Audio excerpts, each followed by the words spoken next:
gonna throw it back to you. Sean bienvenidos a una emisión más de especiales Telehit. By now you should have somehow realized what you gotta do. El día de hoy tenemos de invitado a un grupo muy especial. Famosos por su petulancia y humor déspota, los hermanos Gallagher no solo se ufanan de su superioridad ante los demás, todos los demás, sino que con su impresionante éxito mundial y las millonarias cantidades generadas por la venta de sus discos, sería bastante difícil bajarlos de su nube. I don't believe that anybody feels the way I do about you now. Sino solo quédense para ver la entrevista exclusiva que le hizo Lino Nava a Noel Gallagher desde Las Vegas. Oasis en especiales Telehit. Todo el poder del Britpop en sus monitores. Comenzamos. Hola amigos de Telehit, bienvenidos a un especial más. En este momento estamos en la ciudad de Las Vegas, Nevada. Como pueden ver, parte de una cultura de principio del siglo, 2002, año donde el rock and roll y la actitud se encuentran. Tenemos una conversación especial con Noel Gallagher, mitad de Oasis, gran compositor, que nos platicará en un ratito más qué onda con su música, qué le gusta, qué no le gusta. Y pasaremos por Las Vegas con nuestros dos amigos ganadores de la ciudad de Monterrey, Nuevo León, que nos dirán qué tal se la pasaron en este show. No se muevan porque los especiales Telehit están desde donde se necesita estar para acercarse al rock and roll de a de veras. No se muevan, yo soy Lino Nava y este es un especial más de Telehit desde Las Vegas, Nevada, con Oasis. Chao. Noel Gallagher, how are you?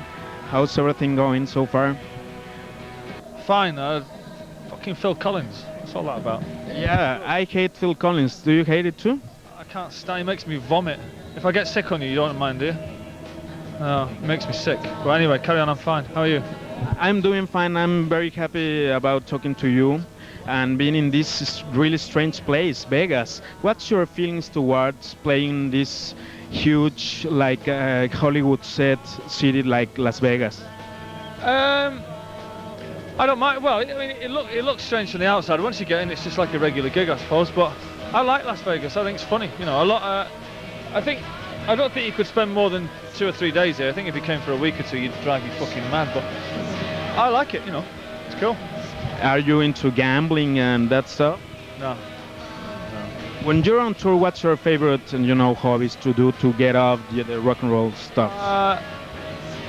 To buy records, buy guitars, write songs, drink, stay up late. You know, all that kind of thing, really. You're a Gibson man.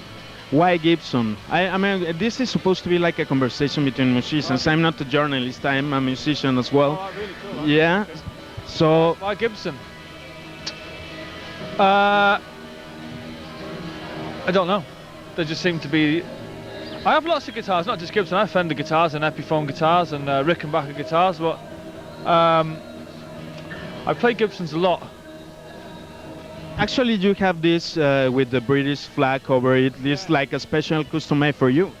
Yeah, it was given to me as a gift, and it's an Epiphone Sheraton, and it's done in a Union Jack. Very famous guitar, I think. And let's talk about music and the British scene. The British has this huge tradition about, journalists talking about music, sometimes good, sometimes bad. What your feelings about this huge British tradition of talking a lot about music?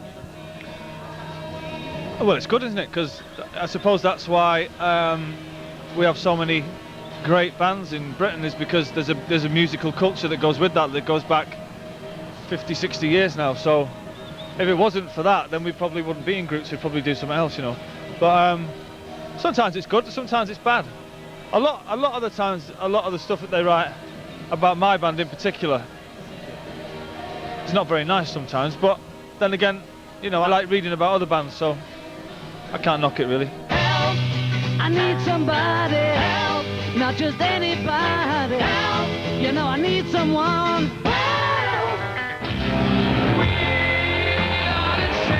My friend, don't ever stand aside, don't ever be denied. You wanna be, if you're coming with me. Talking about British and American bands, there's always this difference. What's the main difference from as you perceive it, between American bands and British bands? We have a better sense of rock and roll history. We dress better, we write better songs, we play better instruments, we have better haircuts, we're younger, and we're English. Yeah, that makes sense to me. They're American, which makes them second best, always. And what kind of music are you into it right now? I like Black Rebel Motorcycle Club and the Hives and the Doves and the Beatles and the Rolling Stones. Also Sex Pistols, I guess. And the Sex Pistols and the Who and the Stone Roses and the Lars and Oasis, and I could go on forever and ever, really. None of this shit, whatever this is. Fucking, what's this? I don't know, maybe it's the Offspring. Yeah. What's the worst ever bands that you heard? System of a Down. Okay. Sum 41. They're pretty bad. Well, Slipknot. Creed. All that shite, really, you know. You're playing tomorrow at the headlining the Coachella festival, and you're playing with many bands. Do you like Björk? No. No, not at all. The Stroke? Yes, very much. Yeah. Yeah, and talking about this huge festival, what do you prefer to play? The huge stadium festivals or small clubs? Or? I would, if somebody was to ask me, you know, to perform a gig in my favourite place, it would be somewhere with about 5,000 people in, with a roof on. But I don't mind playing outside. I like playing to Oasis fans wherever it is. You know, I don't really think it's the venue that makes it a good gig. It's the band on stage, you know. And I like playing at our gigs because it seems to be the crowd having a good time. So anywhere, really. And talking about gigs, do you remember you played in Mexico a year ago? And your Marshall amp was on fire. I remember. What happened that night? I don't know. It just burst into flames. Yeah, your brothers said to the audience, "Oh, he plays so well that he burns his Marshall." Yeah, I don't know what happened. It's just it's quite a dangerous thing to happen, really. But there you go. It's rock and roll. Yeah. And talking about rock and roll, you're part of the the biggest British rock band. How does it feel to be a part of that scene?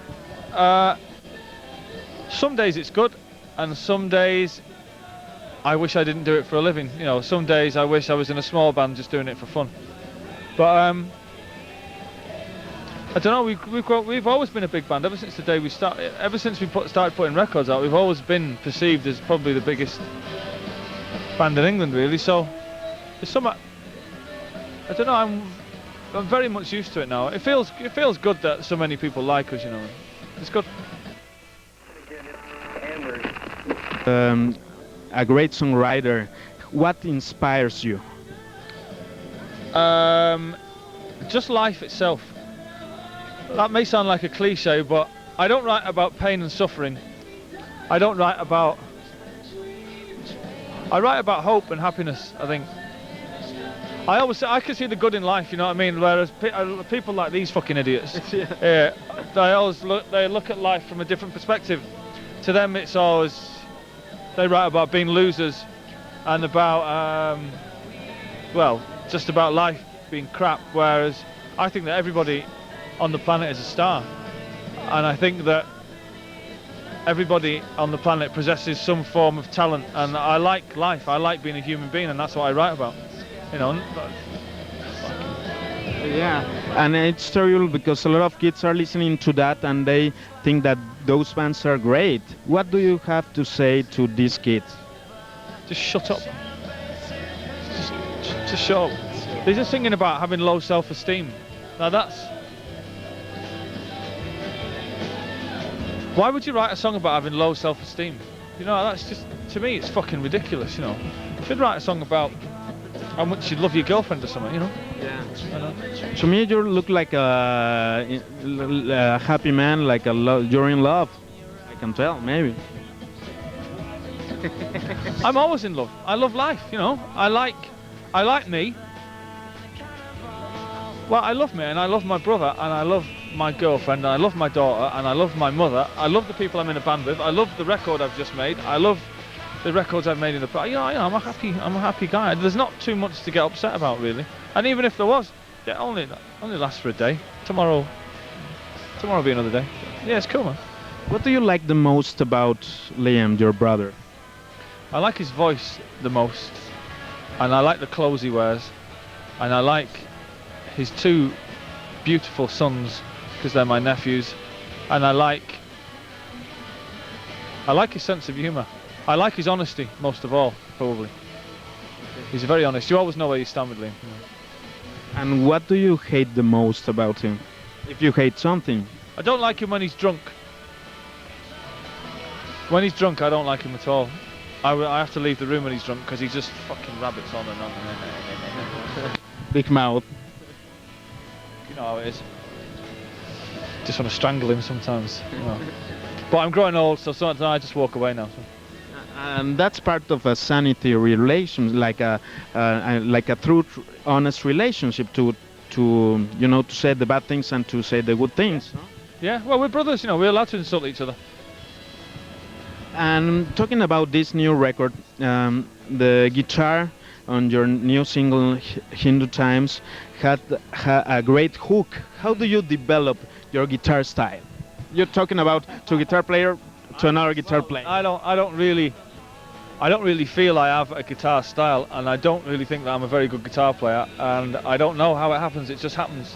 I've never taken guitar lessons. I haven't got one particular guitar hero. Maybe Peter Green. Peter Green, yeah. From Fleetwood Mac early days. Yeah, that's about it. I'm flattered that you would think I'm a good guitar player, but I don't really think that I am.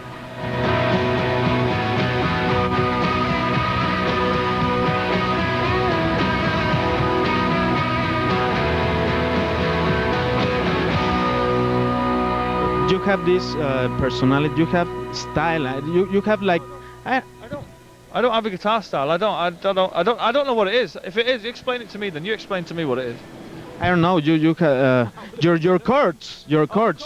Ah, right. Yeah, but that's songwriting. So my songwriting comes from the Beatles and the Rolling Stones and the Who, and the Sex Pistols, and the Smiths and the Stone Roses and the Lars and the Jam. And that's about it. You know, and Burt Bacharach and maybe a bit of Pink Floyd.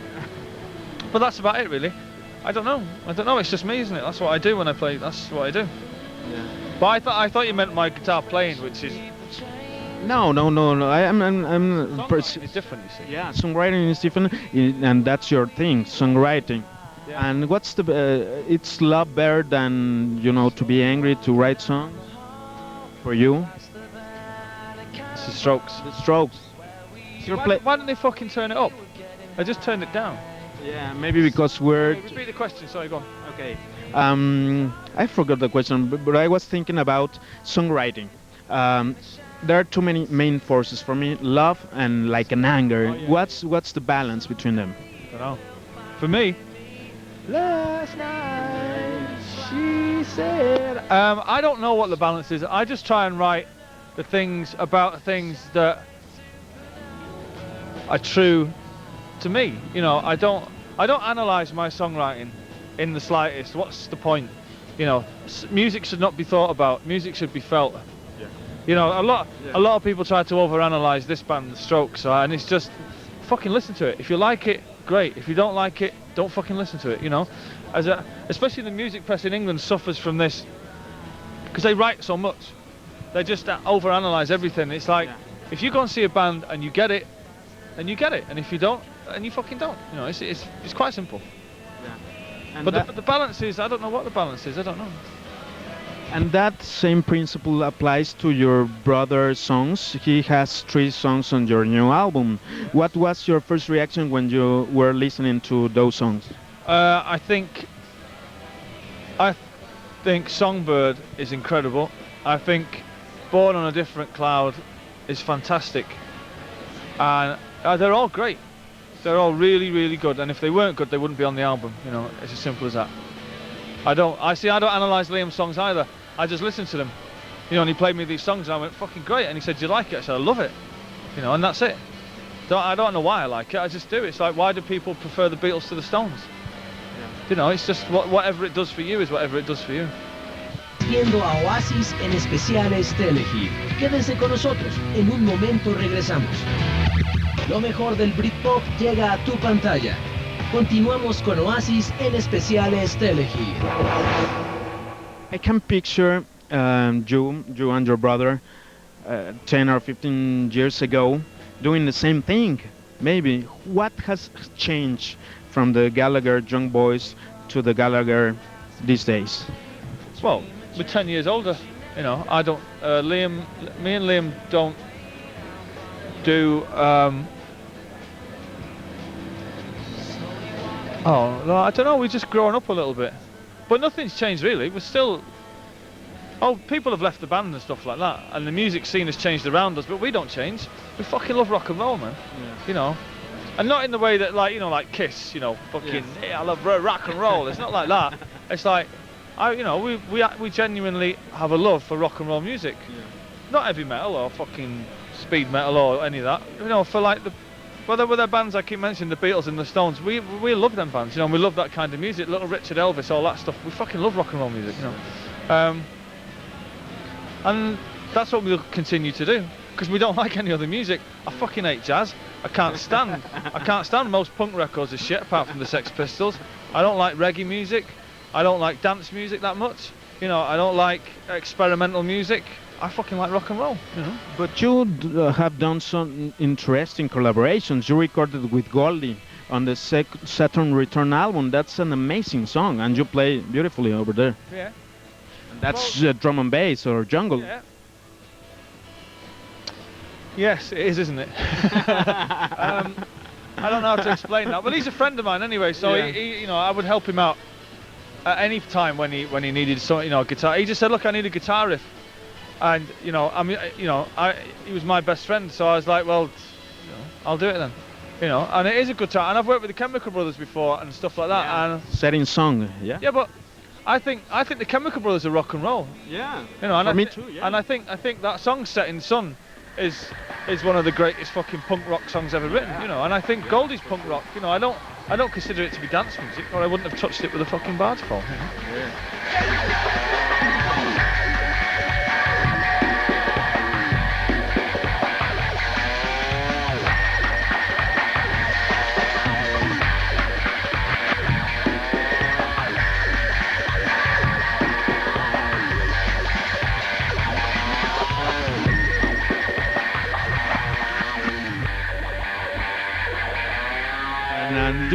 Do you have plans for another collaboration with another musician or in another record?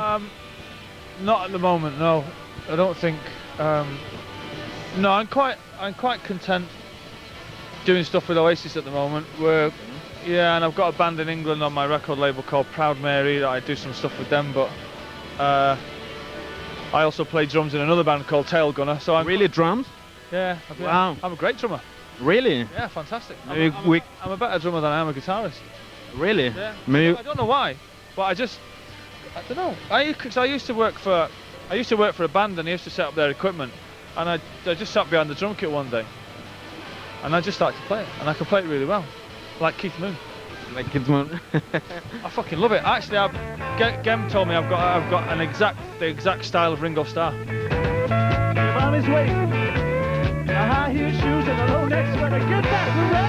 I know, I love drumming. I drum in a band called Tail Gunner in England. We've had one album out, but it didn't do very well. Wow. Do you like to jam? You know, getting together with musicians? No, I don't like that. No, I don't like to do that. I'm quite odd in that way. I only like to play on stage. I don't like to play with other people in jam sessions. It's always a bit weird. No, I don't like jamming. Okay. You mentioned before attitudes in rock and roll. Those, or maybe, okay, thanks for reminding me. Those attitudes belong to rock and roll, or rock and roll belongs to attitude?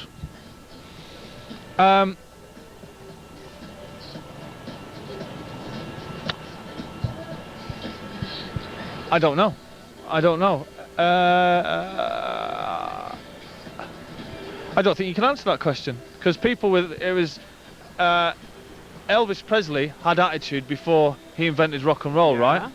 Yeah. But his rock and roll music, you know, but the blues had attitude, so I don't know. It's an unanswerable question. Which came first, the chicken or the egg? You know, it's rock and roll shaped Elvis's attitude, right? But then again, Elvis made rock and roll with attitude. I don't know. You're a connoisseur, if I can use the term, about rock and roll. I'm a connoisseur. Yeah. Really, you think? Yeah, I guess, because you feel it and you have the attitude. Well, I definitely feel it. I don't like that word attitude. It implies that you have arrogance, which I don't believe in that. I stand up for what I believe in, you know, and what I believe in it 150%, you know. Whereas many bands in England, they don't really believe in what they do. They just follow fashions and trends, you know. And 1 minute they're in an experimental band, the next minute they're in a hip hop group. You know, it's it's all bullshit to me. It's like I was born a rock and roller. I was born with a leather jacket on, man. Yeah. You know. Yeah, and you're still the same kid with the leather jacket right now that you're famous and rich. I was a teddy boy and everything when I was young. What do you think about your lifestyle and your huge success? Well, I haven't seen my father for, I don't know, 20 years or something. Really? Are you angry with him? Or? No, we haven't spoke for years and years and years. But my mum loves it. Oh, she comes to see Oasis all the time. Oh, she loves it, yeah. But she would though, wouldn't she? You know, it's like your mum, innit? Yeah, she's well into it. Okay, thank you very much. We know that you have this huge show today. You know, you're making me nervous because I like what you're saying. Wow. You know, I'm a rock and roller too, so we both share the same faith. You're a spiritual rock and roller. Yeah, thank you very much. What do you want to say to Mexico, to Latin America? This is Telehit, the most rock and roll channel. Peace, love, and bananas, people of Mexico. See you soon.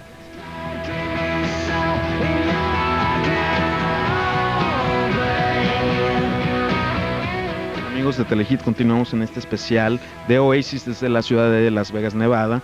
Y esto es la frivolidad máxima de la ciudad y de las estrellas de rock, que es como la limusina y todo esto, que te apapachan y te consientan. Y estamos con los dos mismísimos ganadores de este concurso de Oasis que Telehit trajo hasta la ciudad de Nevada.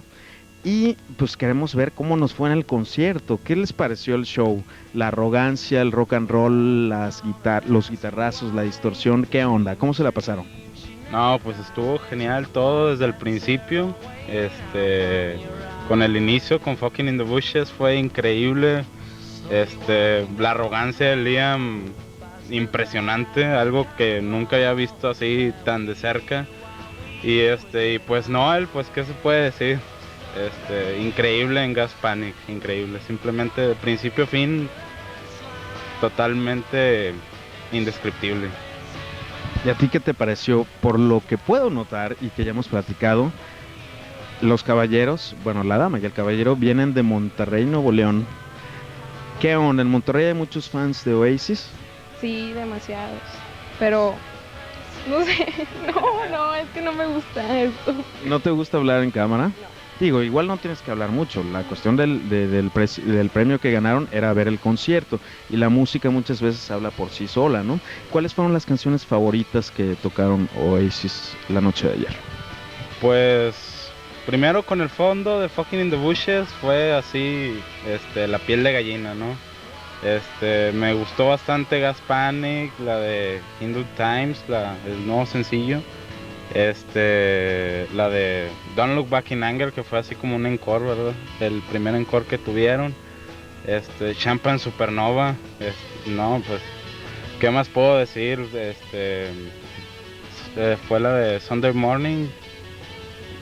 Glory, Monday Morning Story. Esa fue increíble también y fantástico todo. Todas las canciones fueron las que más me llegaron de todas. Perfecto. ¿Y qué opinan de toda esta infraestructura que significa Las Vegas, como culto es como un escenario de Hollywood de alguna manera, ¿no? ¿Qué opinan de esta ciudad de Las Vegas? ¿Es un buen marco para ver un show como el de Oasis? Ella dice sí. Pues sí, a mí me encantó Las Vegas, la verdad. La verdad es todo lo que puedo decir. Es un lugar especial o preciso para hacer un concierto en vivo. Ok, ¿y tú qué opinas, caballero? Pues simplemente Las Vegas, ¿qué puedo decir? Primer mundo, dinero por todos lados. Lástima que no nuestros bolsillos, ¿verdad? Lástima que no en nuestros bolsillos, pero en la infraestructura de los edificios y todo eso, ¿verdad? Y pues es lugar preciso para conciertos, como no, ¿verdad? Todo el mundo está en la pachanga todo el día y como que un concierto para las 9 de la noche está increíble, ¿no? En pleno reventón. De lo que se perdieron, en serio. Eso es elocuencia. Estamos aquí desde Las Vegas, un especial más de Telehit. En este especial Telehit, yo soy Lino Nava y no se muevan desde Las Vegas, Nevada, Telehit. Chao.